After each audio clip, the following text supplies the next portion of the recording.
Hello everyone, welcome back to my channel. Today we will be talking about Olga Tokarczuk, the 2018 winner of the Nobel Prize in Literature.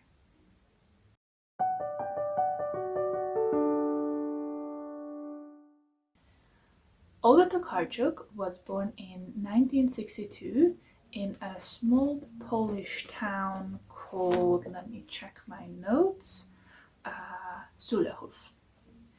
She studied psychology at the University of Warsaw, and she worked as a psychotherapist after she graduated. She published her first short story in 1979 under the pseudonym Natasha Borodin.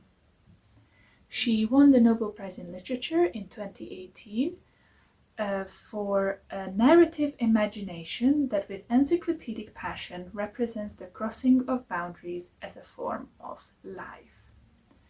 I will be honest here and admit that this is the first justification for a Nobel Prize that I have a bit of a hard time understanding.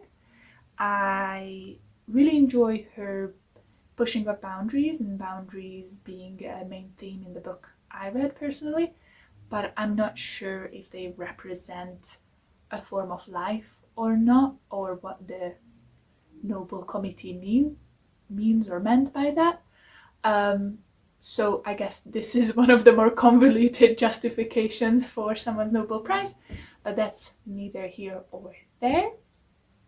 I had my little journey trying to choose one of her books because her general books tend to be sort of spooky, tense, the sort of magical realism that makes you feel unsettled, and that is not necessarily what I tend to gravitate towards in my own personal reading.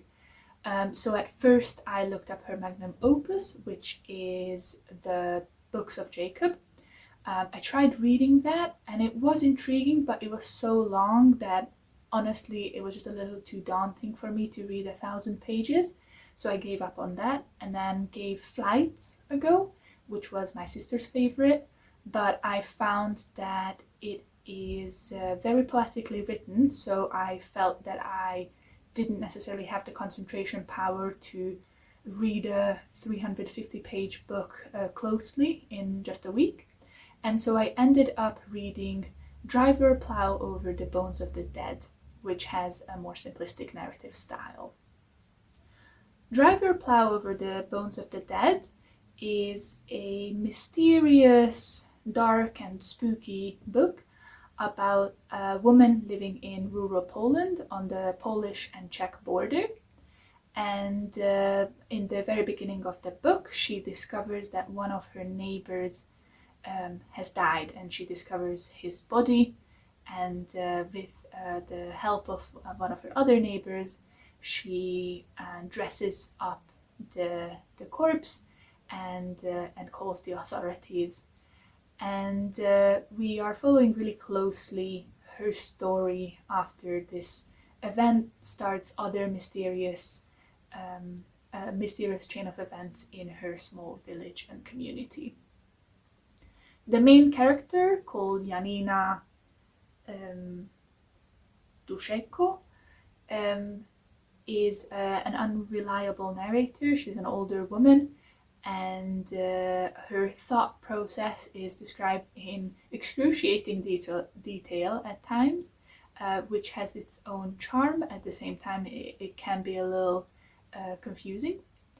And what I forgot to mention in the beginning is that this book was originally published in 2009. It was translated into English by Antonia Lloyd-Jones, and the translation was published in 2018, the same year Olga Tokarczuk got her Nobel Prize. And I was listening to the Fitzgerald edition audiobook, which is read by Antonia Lloyd-Jones, so the translator. And I can't praise it highly enough. Antonia Lloyd-Jones herself is an older woman, and so her voice and character suited the book amazingly, and I had a really good time listening to her read this story out loud. The book takes a lot of inspiration from Blake. The title of the book itself is a quote from one of Blake's poems, and then after the title of every chapter, there is also a quote from one of his poems. Something I found a little confusing is that these quotations are not demarked as quotations. In the text, I discovered that they are printed in italics, which at least gives the reader an idea that it might be a quote from somewhere. But the audiobook gives no indication that the first line of every chapter or the first couple of lines might be from another author's pen. But the inspiration from Blake is very obvious throughout the entire book, so if you are a very happy reader of Blake and his poetry, then this book could be a really good one for you to pick up. Another thing is just the mysterious, spooky, isolated countryside setting of the book, which was something that I personally found a little difficult to engage with. I am personally not a big thrill seeker in my reads. I don't mind difficult topics. So far this series of reading a book from each of the female Nobel laureates in literature has not really brought me a lot of very fun books. So difficult and deep topics, existentialism, do not really bother me at all. I seek them out in my reading, but the narrative style, which induces this sort of tension in the reader, really frustrates me. Whenever I feel this tension, I just really want it to end, and so I want to finish the book as quick as possible. So that was a bit of a source of friction in my reading experience. But if that is something that you seek in your reading, then this could be a really, really good one for you. So going back to the story of this book, we follow Janina through, I want to say, about a year of her life in this village, and figure out that certain things are certainly off about her. She doesn't seem to be perfectly right in the head. She sees things and hears things that are a little suspicious or that don't seem to be quite right. And so it's a very interesting and intriguing story to follow her. Yeah, and now I would just like to give a couple of examples of the things that I really did enjoy about this book. So firstly, I really liked reading from the perspective of an older woman. Olga Tokarczuk did a really good job making her characters really complex. Janina is very believably an older person with all the experiences and convoluted thought processes of someone with a lot of memories, a lot of life experience.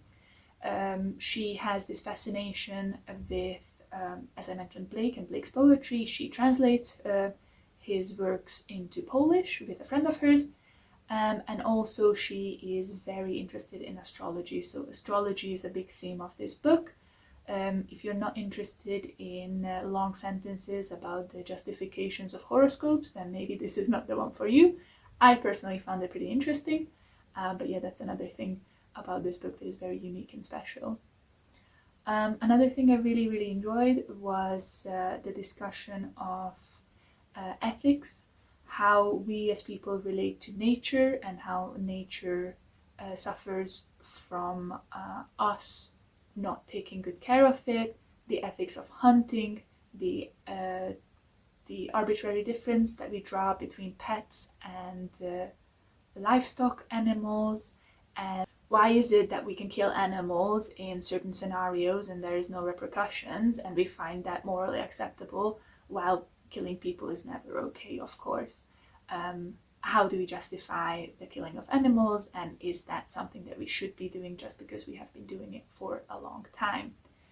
And yeah, there is a lot of complexity in this book. It is very layered.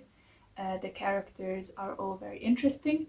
However, for me personally, I didn't really connect to them emotionally. So I didn't, even though I found all of the characters quite interesting, I didn't find them likable or relatable in most ways. So that is again something to consider. If one likes to like the people in the book they read, then maybe this is not the book to pick up. In conclusion, Drive Your Plow Over the Bones of the Dead is a really good and interesting story. I would say it is a perfect autumn or winter read. And if you want to read an introductory text from Olga Tokarczuk that is very interesting, philosophical, and complex, then I would deeply recommend picking up this book.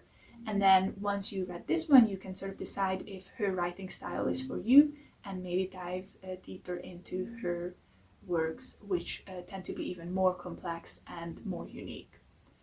I personally had a good time reading her books, but I don't really feel the need to continue reading them.